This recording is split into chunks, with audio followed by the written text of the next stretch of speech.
Blogs. ఎలా ఉన్నారు అందరూ? బాగున్నారా? నేను కూడా చాలా బాగున్నానండి. మీరు ఎలా ఉన్నారనేది కామెంట్ సెక్షన్లో మెన్షన్ చేయండి.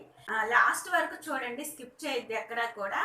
పాత బెడ్షీట్స్ అంటే చిరిగిపోయి ఉంటాయి కదండి, ఆ బెడ్షీట్స్తో మనం ఏ విధంగా యూజ్ చేసుకోవచ్చు అనేది రీయూజ్ టిప్ అండి. లాస్ట్ వరకు స్కిప్ చేయకుండా చూడండి. ఫస్ట్ బెడ్షీట్స్ చూద్దాం. చూడండి, ఈ బెడ్షీట్ ఉంది కదా, ఈ బెడ్షీట్కి ఎక్కడ హోల్స్ పడ్డాయి అంటే చూడండి, ఇక్కడ ఒక చోట హోల్ పడింది. నెక్స్ట్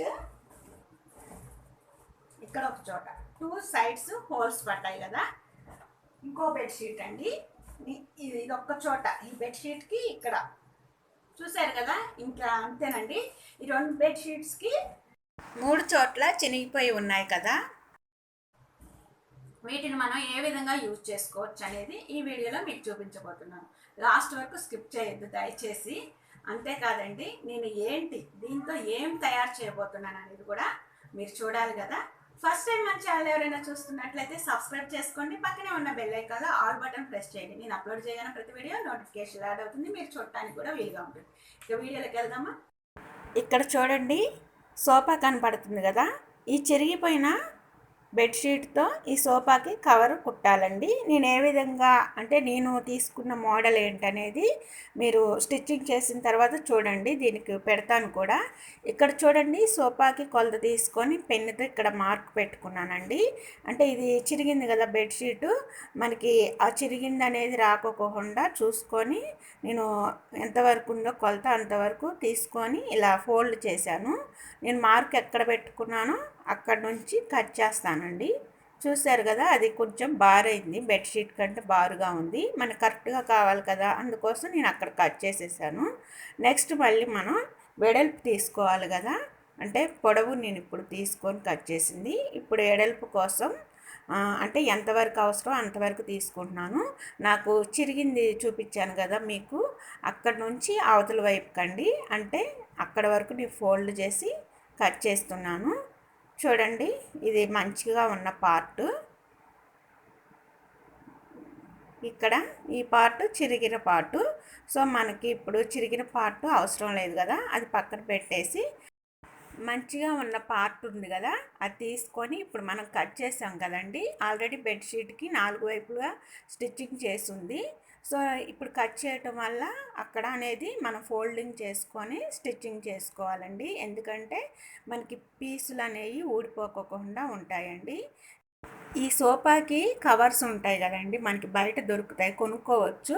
బట్ మనకి ఏదైనా ఇంట్లో వేస్ట్గా ఒక క్లాత్ పడి ఉందనుకోండి, ఇలానే పాత బెడ్షీట్స్ ఉన్నాయనుకోండి, దాన్ని మనకి టైలరింగ్ వచ్చిన వాళ్ళు, అంటే ఇంట్లో మిషన్ ఉంటుంది, ఏదో కొంచెం పాతవి అవి స్టిచ్చింగ్ చేసుకుంటూ ఉంటారు కదా, వాళ్ళు చాలా సింపుల్ ఈజీగా కొలత తీసుకొని మనం స్టిచ్చింగ్ చేసుకోవచ్చండి. చూశారు కదా, ఇప్పుడు నేను అది ఫోల్డింగ్ చేసి మొత్తం స్టిచ్చింగ్ చేశాను. ఇప్పుడు ఇక్కడ ఒక చిన్న పీసు కట్ చేస్తున్నానండి. నేను ఒక సైడ్కి కట్ చేసి పెట్టుకున్నాను కదా, అది ఒక పీస్ కట్ చేస్తున్నాను.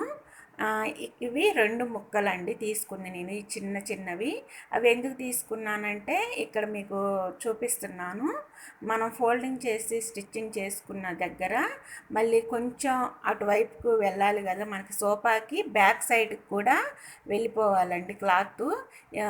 అంటే మనకి ఏం చేయాలంటే అక్కడ మధ్యలో ఇలా కుట్టుకున్నాం అనుకోండి, సోఫాకి అటువైపు ఇటువైపు దిగిపోతుంది క్లాత్ అనేది.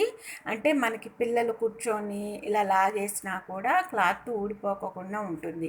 అంటే మనం కొన్న క్లాత్లు ఏంటంటే ఇట్లా సోఫాపై వేసేసుకుంటాం, కానీ చిన్నపిల్లలు ఉన్న వాళ్ళు ఏంటంటే అది అలా ఉంచేసేయరు కదా, క్లాత్లన్నీ తీసి ఆగం చేస్తూ ఉంటారు. నేను ఆల్రెడీ ఒకటి వేసానండి బెడ్షీటు, వేస్తే మా బాబు తీసేసి ఆడుకోవటం అలా చేస్తూ ఉన్నాడు. నాకు ఎన్నిసార్లు సదిరినా కూడా చిరాకు అనిపించింది. అసలు చివరికి వాడికి ఇబ్బంది అనిపించి ఆ క్లాత్ చించేశాడు కూడా. ఇంకా నాకు అర్థమైపోయి ఏం చేయాలి, ఇది ఊడిపోకుండా ఉండాలి, మనం ఎప్పుడన్నా మళ్ళీ తీసి వాష్ కూడా చేసుకునే విధంగా ఉండాలనేది ఒక ఐడియా వచ్చేసి నేను ఈ విధంగా స్టిచ్చింగ్ చేస్తున్నానండి.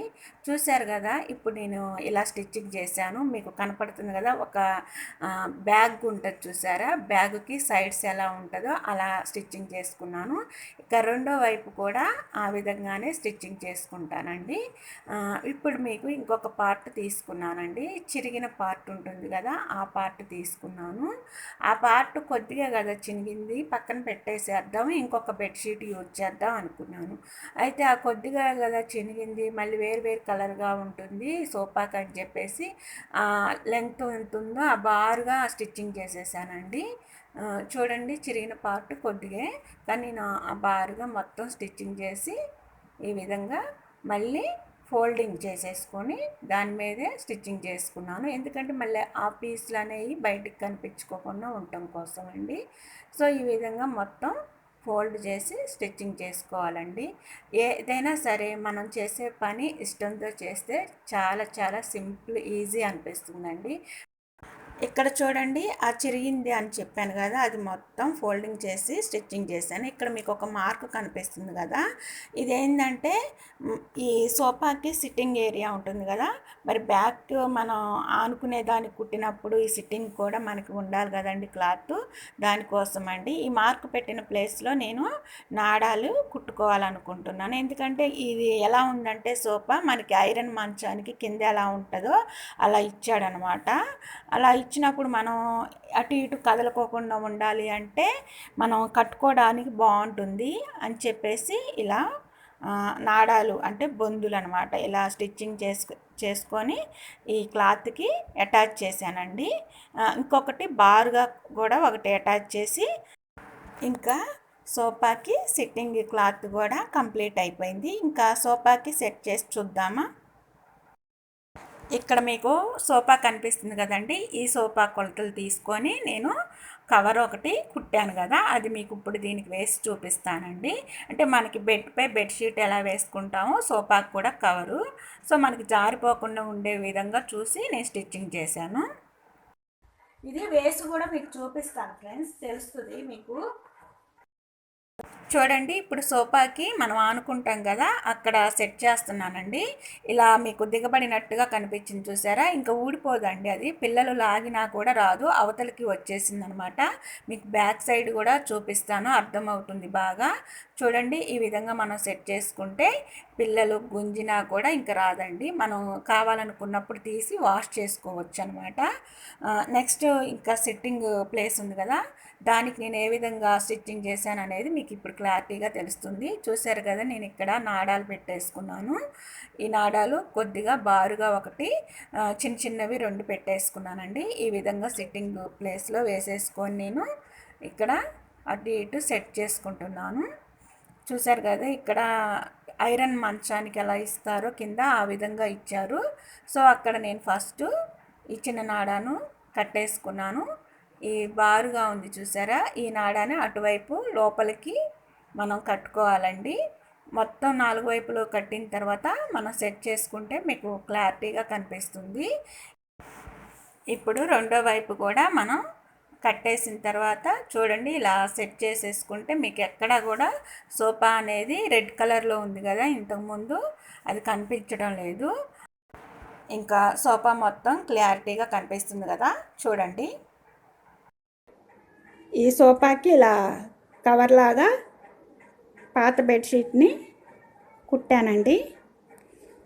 ఇక్కడ మనకి ఎగస్ట్రా అనిపిస్తుంది కదా, అది ఉన్నా ఏం కాదు, జస్ట్ బొందులు కనిపించుకోకుండా లోపలికి అనేసుకోవచ్చు అండి. చూసారు కదండి, సోఫాకి బ్యాక్ వైపు క్లాత్ వచ్చేసింది, రెండు వైపులా కూడా ఒక బ్యాగ్కి ఏ విధంగా స్టిచ్చింగ్ చేస్తామో ఆ విధంగా స్టిచ్చింగ్ చేసాము. ఇంకా మనకి అటు ఇటు చెరిగిపోతుంది అనేది కూడా ఉండదండి. జస్ట్ మనకి మాసినప్పుడు తీసేసి వాష్ చేసేసుకొని మళ్ళీ యథావిధిగా పెట్టేసుకోవటమేనండి. ఎలా ఉంది? చిరిగిన బెడ్షీట్ క్లాత్తో సోఫా కవరు కుట్టాను కదండి, మనకి సిట్టింగ్ ప్లేస్ కాకుండా ఆనుకునేది ఉంది కదా, అక్కడ నేను కరువులాగా మోడల్ కుడదాం అనుకున్నాను. బట్ ఏమైందంటే నాకు ఎక్కువగా పిల్లలు దీనిపై కూర్చొని ఆడుతూ ఉంటారు. ఏదైనా డస్ట్ లోపలికి వెళ్ళినా, వాళ్ళు తింటూ ఉన్నప్పుడు లోపలికి వెళ్ళినా కూడా మళ్ళీ బాగోదని చెప్పేసి ఇంకా ఫుల్గా నిండుగా కుట్టేశానండి. కనిపిస్తుంది కదా మీకు, ఆ విధంగా స్టిచ్చింగ్ చేసుకోవటం వల్ల ఇంకా లోపలికి అనేది వెళ్ళకోకుండా ఉంటుంది. పిల్లలు ఎలా ఆడుకున్నా కూడా చెరిగిపోకుండా ఊడిపోకుండా ఉంటుందని చెప్పేసి ఇంకా ఇలా స్టిచ్చింగ్ చేసేసాను. చూసారుగా ఫ్రెండ్స్, ఈ వీడియో మీకు నచ్చినట్లయితే స్మాల్ లైక్ చేయండి, ఫ్రెండ్స్కి రిలేటివ్స్కి షేర్ చేయండి. ఏదైనా డౌట్ ఉన్నా సరే, మిస్టేక్ ఉన్నా సరే కామెంట్ సెక్షన్లో కామెంట్ చేయండి. ఫస్ట్ టైం మన ఛానల్ చూస్తున్నట్లయితే సబ్స్క్రైబ్ చేసుకోండి. పక్కనే ఉన్న బెల్ ఐకాన్లో ఆల్ బటన్ ప్రెస్ చేయండి. నేను వీడియో అప్లోడ్ చేయగానే మీకు నోటిఫికేషన్లో వస్తుంది, చూడటానికి కూడా వీలుగా ఉంటుంది. Don't forget my channel. Bye bye, take care.